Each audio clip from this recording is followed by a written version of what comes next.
It's not just beer. Duty on wine and spirits was frozen too. That was something which Peter Richards, wine expert from the Saturday Kitchen programme, was advocating on this programme just a few weeks ago. The Chancellor has said that he wants to support growth and employment, so he should be toasting this vibrant sector. But instead, with every budget, he raises the amount of tax we pay on wines and spirits through an alcohol duty escalator, effectively punishing business, the wider economy, and you and me, the consumers.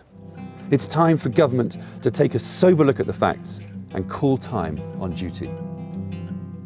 Well, Peter Richards is back here, no doubt to perform a victory lap. So was he listening to you on the Daily Politics? I hope so, and certainly I hope Eric Pickles fed something back. But I think there is lots to celebrate here. I'd like to personally congratulate the Chancellor and thank him, as I would, because I think it's a wonderful thing. He's listened to the evidence. He's listened to his MPs. Over 90% of MPs got a letter from their constituents advocating this, scrapping the duty escalator. So it's a brilliant step in the right direction. But I would pick you up on one thing, which is that wine has kind of been left out in the cold a little bit. Spirits duty's been frozen, beer's been cut.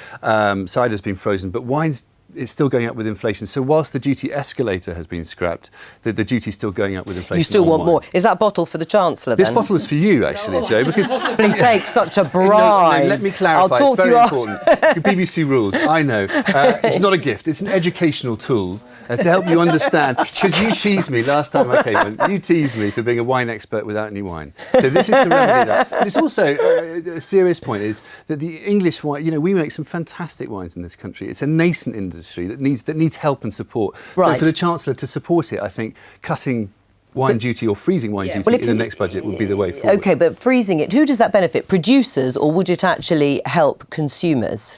Both, and also all the people in Well, it would between. be passed on, would it? Well, yeah, good question. Yeah. Very good question. But it's good because in this country, you know, the supply industry of wine. Okay, a lot of wine that's sold in this country is made abroad, but the industry itself, the supply, the retail, even, you know, we bottle a lot of wine from abroad here. There's a lot of jobs associated with this economy in this country, quite apart from the consumers who buy into it. So I think I was a little bit mystified as to why wine was left out. But it's a really significant step forward, and I'd like to congratulate. Except it does raise quite a lot of money, Patient Week, doesn't it? And if you're freezing or cutting duty on beer or spirit, then we lose that dosh. I think there's a very good argument for treating wine the same way as beer, though. I think that those who favour one or the other shouldn't be discriminated Which one do you against. favour, then? I'm not a great beer fan. I deduce from that it must be wine. But where else would you get the money, very quickly?